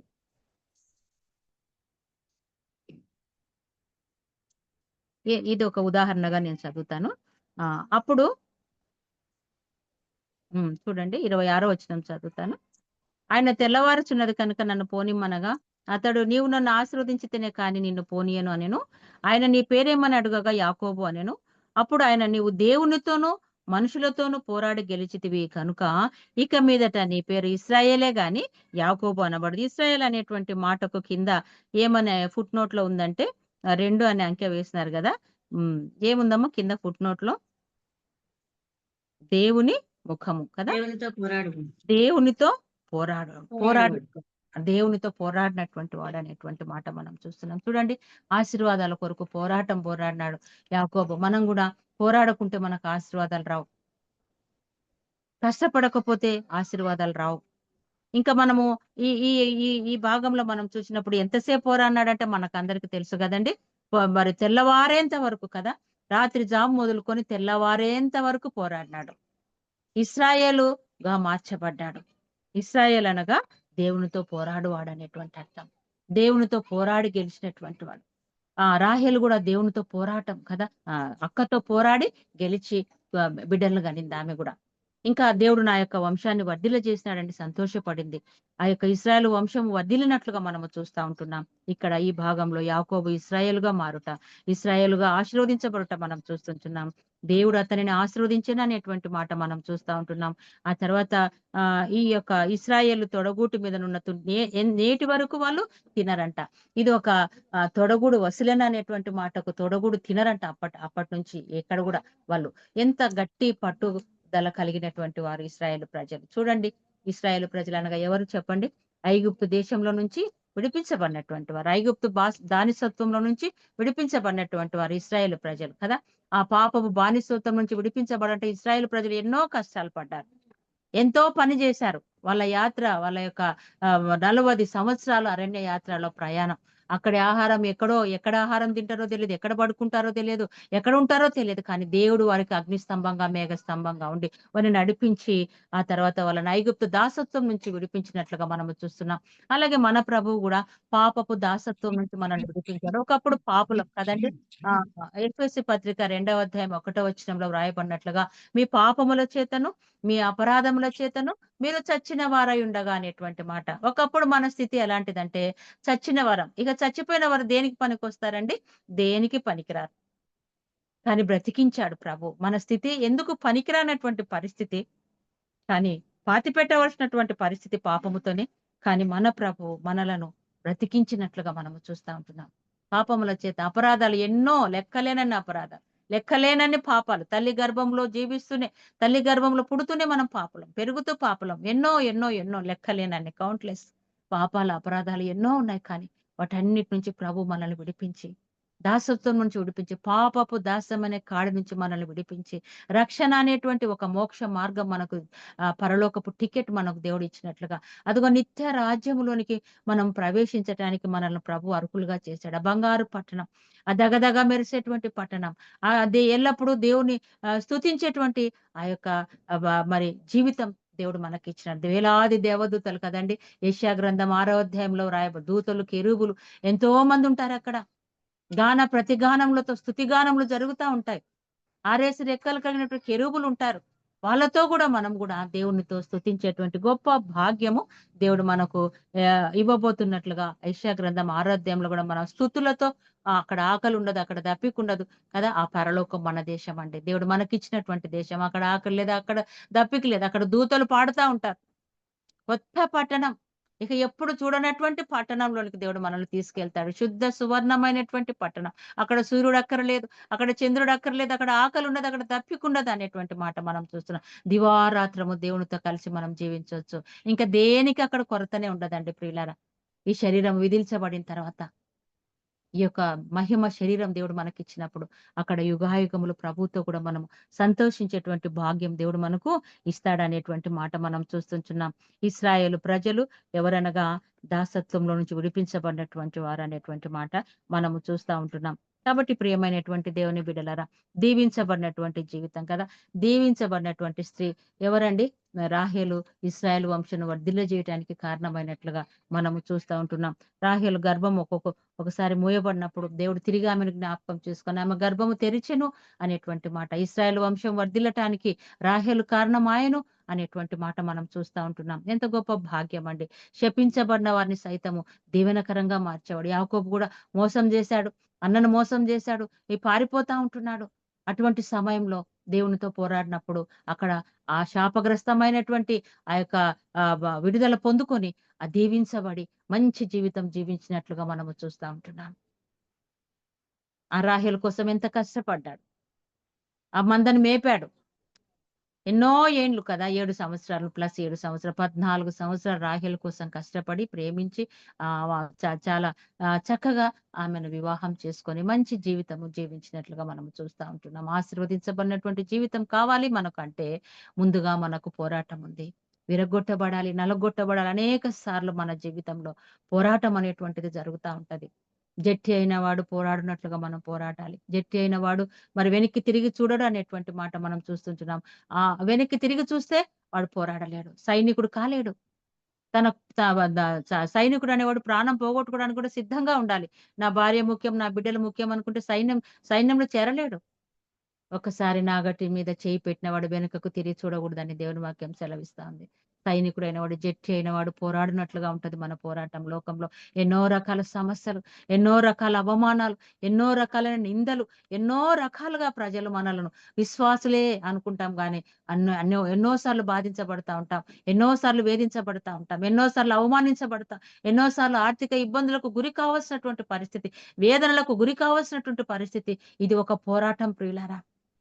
శుద్ధ సువర్ణము అగ్నిలో మరి పరీక్షించబడినట్లుగా దేవుడు అనేక సార్లు శ్రమల వలన మన విశ్వాస జీవితాన్ని పరీక్షిస్తా ఉంటాడు. ఆ తర్వాత శుద్ధ సువర్ణము ప్రకాశిస్తది. కొలిమిలో వేయబడిన తర్వాత, పుటము వేయబడిన తర్వాత అది ప్రకాశిస్తది. ఆ ప్రకాశించినటువంటి ఆ యొక్క ఆభరణం అది చూడ్డానికి ఎంతో అందమైనటువంటిదిగా, అప్పుడు దానికి ఎంతో విలువ పెట్టి మనం కొంటాం అంగట్లోకి పోయి. ప్రియమైనటువంటి దేవుని బిడ్డలారా, శుద్ధ సువర్ణమైనటువంటి ఆ యొక్క జీవితం లాగా మన జీవితం ఉండాలని ప్రభువుకు శ్రమల తర్వాత కొంచెము కాలము మీకు శ్రమ కలుగుతుంది. ఆ తర్వాత మీకేమిస్తానంటాడు దేవుడు? జీవ కిరీటం ఇస్తానంటాడు. ఇంకా 103వ దావీదు కీర్తనలో కరుణా కటాక్షంలో నీకు కిరీటంగా ఇస్తాను. ఎంత ప్రేమగలవాడండి మన ప్రభు. ఎన్ని కిరీటాలు మన కొరకు. ఇంకా వస్త్రాలైతే ఎన్నో వస్త్రాలు మన కొరకు దేవుడు స్తుతి వస్త్రం అని, రక్షణ వస్త్రం అని, ఇంకా అక్షయాలంకార వస్త్రం అని చెప్పి ఇలాగ ఎన్నో వస్త్రాలు కూడా దేవుడు మన కొరకు సిద్ధపరిచాడు. ఎన్నో కిరీటాలు దేవుడు మన కొరకు సిద్ధపడి ఎప్పుడు విరవగొట్టబడిన తర్వాత, కష్టాలన్నీ అనుభవించిన తర్వాత, వేదనలన్నీ అనుభవించిన తర్వాత స్టెప్ బై స్టెప్ కదండీ! స్టెప్ బై స్టెప్ ఒక్క మెట్టెక్కిన, ఇంకొక మెట్టెక్కిన. అట్లా కాదు నేను వెనక్కి పడిపోతానంటే మనకి ఏముండవండి. ఒక్కొక్క మెట్టు ఎక్కాలి. ఎవరైనా అవమానపరిచారా? కానీ ఇంకొక మెట్టు. ఇంకా ఎవరైనా ప్రేమించలేదా? ఇంకొక మెట్టు. కానీలే దేవుడున్నాడు. ఇంకొక మెట్టు. అట్లా పైకి పైకి ఒక్కొక్క మెట్టు మనం ఎక్కుకుంటా పోయినామంటే పరలోక రాజ్యం మనదే ప్రియులారా. నా మట్టుకు నా జీవితంలో నేను ఎన్నో సార్లు నేను ఆశిస్తా ప్రభువా, భూలోకంలో ఎవ్వరు నమ్మదగినటువంటి వారు కాదు. వాళ్ళ ప్రేమలు ఎంత మాత్రము శాశ్వతం కాదు. తల్లిదండ్రులు లోకాన్ని విడిచిపెట్టిపోయినారు. భార్యాభర్తలు ఒకరినొకరు వదిలిపెట్టి వెళ్ళిపోయినారు. కానీ నీ ప్రేమ శాశ్వత కాలం ఉండేది ప్రభువా. నేను ఎప్పుడు ఆ ప్రేమను గురించినటువంటి పాటలు నేను ఎక్కువగా పాడుకుంటా ఉంటా ఒంటరిగా ఉన్నప్పుడు. ఆ ప్రేమ కొలతలేని ప్రేమ, కొలవలేని ప్రేమ, సంద్రముల ఆర్పజాలని ప్రేమ. ప్రభు ఎవరు చూపగలరయ్యా ఇటువంటి ప్రేమ? ఇంత గొప్ప ప్రేమ చూపే నువ్వు నా పట్ల ఉండగా నేను ఎందుకు దిగులు పడుతున్నా? నేనెందుకు కృంగిపోతున్నా? నేనెందుకు వెనకబడిపోతున్నానని దేవుని ఒక్కొక్కసారి నా హృదయంలో నన్ను నేను పరిశీలించుకుంటా ఉంటా. ఎవరుండి కూడా ఒంటరి జీవితం. బిడ్డలెక్కడో ఉన్నారు. ఏదైనా జబ్బొస్తే ఏంటి నా పరిస్థితి? ఒక్కోసారి దేవుని నేను ప్రశ్నించుకుంటా ఉంటా. కానీ నా జీవితంలో ఇంతవరకు దేవుడు నాకు ఎన్ని సమస్యలొచ్చినా, ఎన్ని బాధలొచ్చినా గూడా దేవుడు కాపాడుతా ఉన్నాడు. నా కోడలి విషయం అక్క చెప్పినారు గదా! నా జీవితంలో నా భర్త చనిపోయిన తర్వాత బిడ్డలు లేరనేటువంటి ఒక బాధ, నా కోడలకు పిల్లలు లేరే. ఇంత దేవుడు ఇచ్చినాడు నా కొడుకు నన్ను 2, 3 సార్లు ప్రశ్నించాడు. ఈ మాట మీకు చెప్పాను. అమ్మా నాకింత ఆస్తుంటే ఎందుకమ్మా? నా కడుపులో బిడ్డలు లేరు గదా! నేను సంపాదించిందంతా ఏమైపోతదన్నప్పుడు నిజంగా అబ్రహామును నేను దేవుని సన్నిధిలో మొరపెట్టుకున్న. అబ్రహామును ప్రభు ఈ మాటనే అడిగినాడు గదా! మరి ఇంత ఉన్నా గూడా నాకు సంతానం లేను గదా! అని అడిగినప్పుడు ఇసుక రేణువుల వంటి సంతానాన్ని అబ్రహాముకి ఇచ్చినావు గదా ప్రభా! వాగ్దాన పుత్రుడిగా ఒక్క కుమారుని ఇస్సాకుని ఇచ్చినావు గదా ప్రభా! నా కుమారునికి ఎందుకు ఇవ్వమని ప్రభువు పాదాలు పట్టుకొని గోజాడుకున్నా. బిడ్డలే పుట్టరన్నటువంటి పరిస్థితి. కడుపులో అంతా ఫైబ్రాయిడ్స్ ఉన్నాయి. బిడ్డలు పుట్టే అవకాశమే లేదు. కానీ చక్కటి బిడ్డను దేవుడిచ్చాడు. ఆ యొక్క ఆ యొక్క ఫైబ్రాయిడ్స్ ఆ గడ్డల మధ్యలో, ఉమ్మినీరు మధ్యలో బిడ్డ తేలాడుతా ఉంది. అది డాక్టర్స్ కూడా అంతుపట్టలేదంట. అంత ఆశ్చర్యకరంగా నా మనమరాలు నాకు దేవుడు ఇచ్చినాడు. ఒక్కగానొక్క బిడ్డని చాలు ప్రభువా నేను అనుకున్నా. ఆ బిడ్డ తర్వాత 4 రోజుల తర్వాత ఆ బిడ్డ సిక్ అయిపోయినప్పుడు నాకొక్కసారి చూపి నాయనా పాపనని నేను అడిగినాను. మమ్మీ చూస్తే నువ్వు తట్టుకోలేవు. ఇప్పటికే డ్యాడీ పోయిన బాధల నుంచి నువ్వు కోలుకోలేదు. నువ్వు చూస్తే తట్టుకోలేవన్నాడు. లేదు నేను ఒక్కసారి చూడాలి నాయనా అన్నా. అప్పటికి నేను చాలా కృంగిపోయినాను. ఒక్కసారి నేను చూడాలి నాయనా పాపనన్నప్పుడు నిజంగా అండి ఎటువంటి పరిస్థితులంటే సామ్ బ్రదర్‌కి అన్ని నోట్లో, ముక్కులో అట్లా ఎట్లా పెట్టినాడో సామన్నకు, నా కోడలు కూడా అదే పరిస్థితిలో ఉంది. చెప్పాలంటే. నేను అప్పుడు కూడా నేను మీకు గుర్తు చేస్తున్నాను. ఇప్పుడు కూడా గుర్తు చేస్తున్నా. ఇంకా బ్రతకదు ఆ అమ్మాయి అనేటువంటి పరిస్థితికొచ్చేసింది. నా బిడ్డను బాగా చూసుకో ప్రశాంత్, నేను ఉంటానో లేదో అని ధైర్యంగా ఉంది ఆ బిడ్డ. కానీ నా కొడుకు అల్లాడిపోతా ఉంటున్నాడు. మమ్మీ నేను అడిగినా నా దేవుని బిడ్డనియ్యమని. నా భార్యకి ఇటువంటి పరిస్థితిలో ఉండాలని నాకు దేవుడు నాకు శిక్ష పెట్టినాడా? ఏంది నా పరిస్థితి? నువ్వే నా పాస్టరమ్మవు. నువ్వే నాకు ప్రార్థన ఎక్కడ పడితే అక్కడ, ఎప్పుడు పడితే అక్కడ ప్రార్థన, ప్రార్థన, ప్రార్థన. దారిలో ఒకరోజు ఆటోలో పోతా ఉన్నాం. మమ్మీ టీనా పరిస్థితి అయిపోయింది మమ్మీ ఇంకా బ్రతకదని చెప్పేసినారు. 6 మంది డాక్టర్లు చేతులు ఎత్తేసినారు అన్నాడు.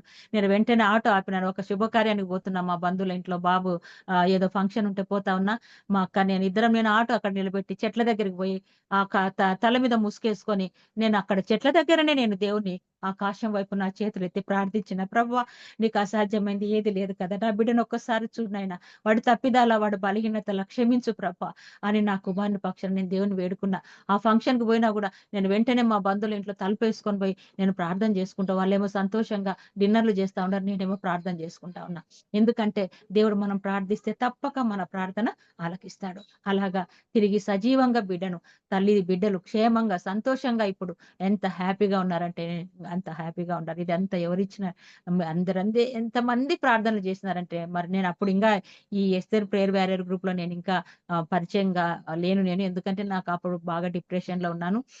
అప్పుడు ఈ మన డోన్ కుమార్ అక్క ప్రతిరోజు నా రిజల్ట్ చెప్పేది. అక్కడ డేవిడ్ బాబుకు చెప్పేది, ఇక్కడ మీకు చెప్పేది. ఎంతో మంది నా బాధను చూడలేక చాలా మంది విశ్వాసులు మా కోడల కొరకు ప్రార్థించారు ఆ సమయంలో. నిజంగా నేను చెప్తున్నాను, అందరి ప్రార్థన వలన నేను చేసినటువంటి ప్రార్థన కూడా ఒక భాగమైనప్పటికీ అందరూ ప్రార్థించడం వల్ల అందరి ప్రార్థన ఆలకించిన దేవుడు ఈరోజు చక్కటి స్థితిలో నా కోడల నుంచి. నేను ఎప్పుడు ఒక్కటే చెప్తామా, నువ్వు కృతజ్ఞత కలిగి ఉండాలా. మా అక్క ఎలాగో చనిపోయి బ్రతికిందో, రెండవ అద్భుతం ఏంటంటే నా కోడలు చనిపోయిన స్థితిలో నుంచి దేవుడు బ్రతికించడం. చెప్పాలంటే అక్కడ ఆ తల్లిదండ్రులు లేనటువంటి ప్రదేశం, ఎవరు దిక్కు లేనటువంటి పరిస్థితి మా ప్రశాంతిది. ఒకవైపు భార్య, ఒకవైపు బిడ్డ, ఎటు తోచని పరిస్థితి నా కుమారునిది. దేవుడు బాగు చేశాడండి, చక్కటి జీవితం ఇచ్చాడు. నేను ఎందుకు చెప్తున్నానంటే కష్టాల తర్వాత మంచి జీవితాలు, ఆశీర్వాదకరమైన జీవితాలు ఇస్తాడు. పుటము వేయబడినటువంటి ఆ బంగారు ఏ విధంగా ప్రకాశిస్తుందో ఆ తర్వాత మనకు రెండంతల ఆశీర్వాదం దేవుడు ఇస్తాడు. యోబు జీవితాన్ని మనం గమనించినప్పుడు ఎంతో శ్రమలు, ఎంత అవమానాలు కదా. స్నేహితులు కూడా వచ్చి ఎగతాళి చేశారు. ఏంటి ఈ పరిస్థితి, అసలు నువ్వే నా యోబువు కదా. భార్య వచ్చింది, ఏమనింది, నీ భక్తి వదిలిపెట్టుకో అంటే భార్యను అన్నాడు, మూర్ఖురాలు మాట్లాడినట్లుగా మాట్లాడుతున్నావు. ఆ తర్వాత యోబుకి ఏం కలిగిందండి, పసిపిల్ల దేహము వలె అయిపోయింది. ఆ పుండ్లు పోయినాయి, ఆ గాయాలు పోయినాయి, ఎట్లా బాగా అయిపోయినాడో తెలియదు. ఒక అద్భుతం, ఒక ఆశ్చర్యకార్యం కదండి. చిల్ల పెంకు తీసుకొని ఆ బూడిదలో కూర్చుని గోకు ఎంత దురద పెట్టింటాయో ఆ పుండ్లు. శరీరం అంతా ఎంత ఎంత గాయాల పాలైపోయిందో, ఎంత చీములు కారిపోయినాయో, ఎంత రక్తాలు. అబ్బా అసలు ఎంత భయంకరమైనటువంటి పరిస్థితి అండి. బిడ్డలందరూ చనిపోయినారు. దేవుడు ఇచ్చినాడు, దేవుడే తీసుకున్నాడు. ఆయనకు మహిమ కలుగును గాక. ఎంత గొప్ప భక్తి జీవితం యోబు జీవించాడు. ఎన్ని శ్రమలండి, ఎన్ని శ్రమలు. ప్రాణం మీద తప్ప ఇంకా దేని మీద అధికారం దానికి సైతాన్ తీసుకున్నాడు అధికారం అంతా. శరీరం అంతా పుండ్లే, అరకాలు మొదలుకొని నన్నెత్తి వరకు మొత్తబడినాడు యోబు కదా. యేసు ప్రభువును కూడా మనం గమనించినట్లయితే యెషయా గ్రంథం 53వ అధ్యాయంలో మనం గమనించినప్పుడు కదా, అరకాలు మొదలుకొని నన్నెత్తి వరకు అవి మెత్తన చేయబడలేదు, పిండబడలేదు అనేటువంటి మాట. ఆ కురుపులు పిండినటువంటివి కాదండి, వాటికి మందు లేదండి. యేసు ప్రభు మన కొరకు పొందిన దెబ్బల చేత మనకు స్వస్థత కలుగుతున్నది. గొర్రెల వలె త్రోవ తప్పిపోయిన వారం, నోరు తెరవని ప్రేమ, బదులు పలుకని ప్రేమ. ఎన్ని శ్రమలు, ఎముకలు స్థానము తప్పిపోయినప్పటికీ కూడా ఆయన ఎవరిని దూషించినటువంటి వాడు కాదు. తండ్రి వీరేమి చేయుచున్నారో వీరు ఎరుగరు కనుక వీరిని క్షమించు. ఎంత ప్రేమ గల మాటలండి. శోధకుడు వచ్చాడు, శోధించాడు. ఎప్పుడు కూడా శోధనకు లొంగినటువంటి వాడు కాదు మన ప్రభు. మన కొరకు తన జీవితం అంతా త్యాగం, సాక్రిఫైస్ లైఫ్ అంటే మన ప్రభువేనండి. మొత్తం సాక్రిఫైస్ చేశాడు, శరీరం ఆత్మ అన్ని కూడా మన కొరకు. ప్రియమైనటువంటి దేవుని బిడ్డల, ఎన్నోసార్లు మన జీవితాల్లో అలుపు కనబడతా ఉంటుంది, కృంగుదల కనపడుతుంటది, వేదన కనపడుతుంది, ఇన్ని బాధల, ఇన్ని కష్టాలు. అమ్మా ఐ కాంట్ బేర్ కదా, నేను భరించలేనటువంటి భారం నా ముందున్నది, నేను భరించలేనటువంటి ప్రయాణం నా ముందున్నది, నేను సాగలేను, నా వల్ల కాదు, ఆగిపోదాం. కానీ ప్రభుకు అప్పచెప్తాం, ప్రభువా నా వల్ల కాదు, ఇంకా నువ్వే నా ముందు నడిపించాలి. ఇన్ని అవమానాల, ఇన్ని కష్టాల, ఇన్ని బాధల ఎవరు భరిస్తారు? ఇంకా నా వల్ల కాదు, ఆగిపోతా నేను. నువ్వు ఆగిపోయిన దేవుడు నిన్ను నడిపిస్తాడు. ఒక్క మాట, దేవుని సన్నిధిలో ఒక రోగమా, ఒక బాధన, ఒక కష్టమా, ఒక వేదన అనుభవిస్తున్నామా, కృంగిపోతున్నామా, నలిగిపోతున్నామా, ఎన్నిసార్లు నలగొట్టినా కూడా దేవుడు మనల్ని తనకిష్టమైనటువంటి పాత్రగా చేయాలని నలగొడతాడు. రక్తముతో ఉంచినటువంటి పాత్రను ఆయన స్వీకరించినాడు. అందులో శ్రమ ఉందని ఆయనకు తెలుసు. అందులో బాధ ఉందని ఆయనకు తెలుసు. కానీ తండ్రి యొక్క చిత్తాన్ని నెరవేర్చిన కుమారుడుగా ఆ గిన్నెను స్వీకరించి ప్రాణం అర్పించినట్లుగా పాపుల చేతికి తనను అప్పగించుకున్నట్లుగా మనం చూసి ఎంత త్యాగపూరితమైనటువంటి జీవితం ప్రభువు మన కొరకు జీవించాడు. ఇంత గొప్ప జీవితం, ఇంత గొప్ప ఆశీర్వాదకరమైనటువంటి జీవితం దేవుడు మనకి ఇచ్చినట్లుగా మనం చూస్తున్నాం. ఎంత గొప్పగా మనం దీవించబడినాం. ఈ యొక్క యాకోబు రాత్రంతా పోరాడితే గాని అతడు తెల్లవారుజామున దీవెనలు అందుకోలేదండి. యాకోబు కూడా తన అన్నను మోసగించి దీవెనలు పొందుకున్నాడు. ఏశావుకు రావాల్సిన దీవెనలన్నీ కూడా యాకోబు పొందుకున్నాడు. కానీ ఆ తర్వాత పశ్చాత్తాపడ్డాడు. ఒక రాత్రంతా దేవునితో ఏమని ప్రార్థన చేసింటాడో, ఎన్ని విధాలుగా దేవుని వేడుకొని ఉంటాడో. ఒక రాత్రంతా అంటే ఒక గంట ప్రార్థన చేసి అలసిపోతా ఉంటాం. ఒక అర్ధగంట కూడా ఒక్కొక్కసారి నేను మాకు మార్నింగ్ ప్రేయర్‌లో కొద్ది రోజులు నేను ఉండలేకపోయినాను. నా బలహీనత వలన. షుగర్ లెవెల్స్ ఎక్కువైపోయినాయి. దగ్గు ఎక్కువైపోయింది. చాలా డిస్టర్బెన్స్‌గా ఉంది నాకు దాదాపు 3 వారాలు. ఎంత డిస్టర్బెన్స్ అయిపోయినా కానీ నేను ఉండలేనని చెప్పేసినాను నేను. ఎందుకంటే అన్ని గంటలు నేను మేల్కొని ఉండలేని పరిస్థితి నాకు ఏర్పడింది. ఒక్కొక్కసారి మన ఆత్మీయ జీవితంలో మన రోగాలు గూడా ఒక్కొక్కసారి బ్రేకప్ అయితాయి. బ్రేక్ చేస్తా ఉంటాయి. ఆరోగ్యంగా ఉంటేనే మనం దేవుని సన్నిధిలో సంతోషంగా ఉండగలం. ఆరోగ్యం కావాలంటే ప్రభువును మనం బ్రతిమలాడుకోవాలా. ఒక సమస్య వచ్చినా, ఒక బాధ వచ్చినా, ఒక కష్టం వచ్చినా మనకు ఒకే ఒక మార్గం ఏంటంటే ప్రార్థన. ప్రార్థనలో పోరాడుట ద్వారా ఎన్నో విజయాలు మనం చూస్తాం.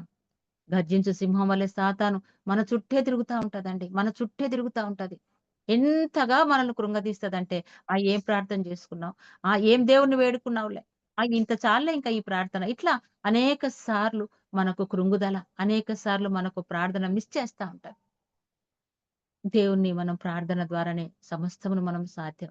ప్రార్థన వలన తప్ప మరి దేని వలన ఇది సాధ్యం కాదని దేవుడు చెప్పినట్లుగా కదా! ప్రార్థించుట మన జీవితంలో ఒక అనుభవంగా తీసుకోవాలి. ప్రార్థన మొరపెట్టుకొనుట. విధవరాలు మొరపెట్టుకొనింది, దీవెన పొందుకొనింది, ఆశీర్వాదం పొందుకునింది, అప్పు తీర్చుకోబడింది. విధవరాలు ఎక్కడికొచ్చింది? బోయజు పొలంలోకొచ్చింది. చిన్న పని మొదలుపెట్టింది. గొప్పగా దీవించబడి ఆస్తికి ఆమె కర్తగా అయినట్లుగా మనం చూస్తా ఉంటున్నాం. ఎంత గొప్ప జీవితం! ఆమె జీవితం మనకు ఎంత ఆదర్శంగా ఉంది. రూతు యొక్క జీవితం ఆశీర్వదించబడినటువంటి జీవితం. ఇంకొక మాట, రూతు యొక్క జీవితం ఆశీర్వదించబడడానికి చివరి మాటగా నేను ముగిస్తాను. ఏ విధంగా దీవించబడింది అనేటువంటిది. రాహేలు పోలినటువంటి దానిగా, లేయాలను పోలినటువంటిదిగా ఇశ్రాయేలు వంశస్థులకు దీవెనకరంగా ఉండునట్లుగా ఆమెను ఆశీర్వదించారు. ఆ తర్వాత మనం చూస్తా ఉంటున్నాము. ఇక్కడ 13వ వచనము, రూతు గ్రంథము 4వ అధ్యాయము 13వ వచనం. కాబట్టి బోయజు రూతును పెళ్లి చేసుకుని ఆమె యుద్ధకు పోయినప్పుడు యెహోవా ఆమె గర్భవతి అగునట్లు అనుగ్రహించెను గనుక ఆమె కుమారుని కనెను. అప్పుడు స్త్రీలు, ఈ దినమున నీకు బంధువుడు లేకుండా చేయని యెహోవా స్తుతి నొందును గాక, ఆయన నామము ఇశ్రాయేలులో ప్రకటింపబడును గాక. నిన్ను ప్రేమించి 7 కుమారుల కంటే నీకు ఎక్కువగా ఉన్న నీ కోడలు ఇతని కనెను. ఇతడు నీ ప్రాణమును ఓదార్చి ముసలితనంలో నీకు పోషకుడు అగునని నయోమితో చెప్పిరి. అప్పుడు నయోమి ఆ బిడ్డను తీసుకొని కౌగిట ఉంచుకొని వానికి దాదిగా ఉండెను. ఆమె పొరుగు స్త్రీలు నయోమి కొరకు కుమారుడు పుట్టెనని చెప్పి అతనికి ఓబేదు అని పేరు పెట్టిరి. అతడు దావీదునకు తండ్రి అయిన యెష్షయి యొక్క తండ్రి. పెరెసు వంశావళి ఏదనగా అనేటువంటి మాట మనం చూస్తూ 21వ వచనంలో మనం బోయజు ఓబేదును కనెను, ఓబేదు యెష్షయిని కనెను, యెష్షయి దావీదును కనెను. చూడండి వంశావళి, ఇక్కడ ఇశ్రాయేలు వంశావళి వచ్చినట్లుగా మనం ఇశ్రాయేలు వంశావళి అభివృద్ధి పొందడానికి కారణం రూతమ్మ గర్భంలో యేసు ప్రభు సంబంధించినటువంటి వంశం ఆమెలో నుండి రావటానికి కారణమైంది. ప్రియులారా, ఓబేదు యెష్షయి దావీదును, దావీదు వంశావళి యేసుక్రీస్తు వంశావళి కదా. దావీదు కుమారుడా ఆయన దావీదు కుమారుడు. దావీదు కుమారుడు నన్ను కరుణించమని గుడ్డివాడు కేకలు వేశాడండి. ఆయన దావీదు వంశంలో నుంచి పుట్టినటువంటి దావీదు వంశావళి ఆయన, దావీదు కుమారుడు ఆయన అని మనం చూస్తున్నాం. ఇశ్రాయేలు పాపంలో నుంచి విడిపించటానికి ఆయన జన్మించినట్లుగా మనము చూస్తా ఉంటున్నాం. ప్రియమైనటువంటి వాళ్ళ ప్రజల పాపంలను విడిపించటానికి ప్రభు కన్య మరియ గర్భంలో జన్మించినాడు. ఈ విధంగా మనం చూసినప్పుడు ఈ యొక్క వంశావళి మత్తయి సువార్తలో మనం చూసినప్పుడు ఆ మాట మనం చూస్తాం. చూడండి, మత్తయి సువార్త 1వ అధ్యాయం మనం చూసినప్పుడు ఆమె యందు ఇక్కడ కూడా బోయజు మనకు కనబడతా ఉంటున్నాడు. ఎన్నో అధ్యాయం అంటే రూతునందు ఓబేదును కనెను. 5వ వచనం, 1వ అధ్యాయం వంశావళిలో 1వ అధ్యాయం 5వ వచనంలో నయస్సోను సల్మానును కనెను, షల్మాను రాహాబు నందు బోయజును కనెను, బోయజు రూతునందు ఓబేదును కనెను, ఓబేదు యెష్షయిని కనెను, యెష్షయి రాజైన దావీదును కనెను. ఇలాగ మనం చూస్తూ ఉన్నట్లయితే వంశావళి దావీదు వంశావళి, యేసుక్రీస్తు వంశావళి, యేసుక్రీస్తు మన కొరకు జన్మించినటువంటి వంశావళి ఎంత గొప్పదండి. ఇలాగ మనం గమనిస్తూ పోతే ఎన్నో అంశాలను మనము చూస్తూ రూతు యొక్క జీవితంలో ఎంతో మంది మనకు చెప్పారు. నేను కూడా చాలా సార్లు ధ్యానించున్న పాఠమే కానీ దేవుడు మనతో మాట్లాడినటువంటి అనుభవాలు ఎప్పటికప్పుడు క్రొత్తగానే ఉంటాయి. నేను కూడా ధ్యానించినటువంటి అనుభవాలు ఎన్నో ఉన్నాయి. రూతు గ్రంథంలో ప్రతి మాటకు ఒక అర్థం వస్తది. రూతు జీవితం ఎంత గొప్ప జీవితం. ఉండేది 4 అధ్యాయాలే కానీ ఆ 4 అధ్యాయాలలో కూడా ఆమె అత్త పట్ల చూపించినటువంటి విధేయత, బోయజు పట్ల చూపించినటువంటి విధేయత, ఇరుగు పొరుగు ఆమెను దీవించినటువంటి విధానం, ఇదంతా కూడా ఆమె పని చేసినటువంటి విధానం, ఎంత చక్కటి జీవితం రూతు జీవించింది అని చాలా ఆదర్శకరంగా మనకు రూతు జీవితం, మన రూతు అనగా సంతృప్తి అనేటువంటి ఒక అర్థం, సాటిస్ఫాక్షన్ కదండి. రూతు యొక్క అర్థం సాటిస్ఫాక్షన్, తృప్తి పొందినటువంటి స్త్రీ ఆమె. ఒక విధవరాలు అసంతృప్తి జీవితం దేవుణ్ణి నమ్ముకున్న తర్వాత, బెత్లెహేమునకు వచ్చిన తర్వాత, అత్తను ఆశ్రయించిన తర్వాత, బోయజు పొలంలోనికి వెళ్ళిన తర్వాత ఆమె జీవితము ఒక ఆదరించబడినటువంటి జీవితము, ఒక ఆశీర్వదించబడినటువంటి జీవితంగా ఆమె జీవితము దావీదు వంశావళికి కారణమైనట్లుగా మనము చూస్తా ఉంటున్నాం. ప్రియులారా, ఈ ఒక చిన్న పాడతానాక ఒక చిన్న దానికి సంబంధించినటువంటి చరణం, ఒక చిన్న చరణం పాడతా. మోయబియురాలు రూతు లేయను పోలిన దాయను, మోయబియురాలు రూతు లేయను పోలిన దాయను, ఆశ్రయించే ఆమె బోయజున్, ఆశ్రయించే ఆమె బోయజున్, వర్ధిల్లెను ఇశ్రాయేలు వంశము. సహోదరా సహోదరి సాగు మా ప్రభు సేవలో, స్వచ్ఛమైన పదములో. సహోదరా సహోదరి సాగు మా ప్రభు సేవలో, స్వచ్ఛమైన పదములో. థ్యాంక్ యూ అక్క. నా ప్రసంగం ముగించినాను. తప్పులు ఏవైనా ఉంటే నన్ను మన్నించండి. అందరికీ వందనాలు. కేజీ అక్క గారికి ముఖ్యంగా వందనాలు తెలియజేస్తూ ఇంతటితో వందనాలండి.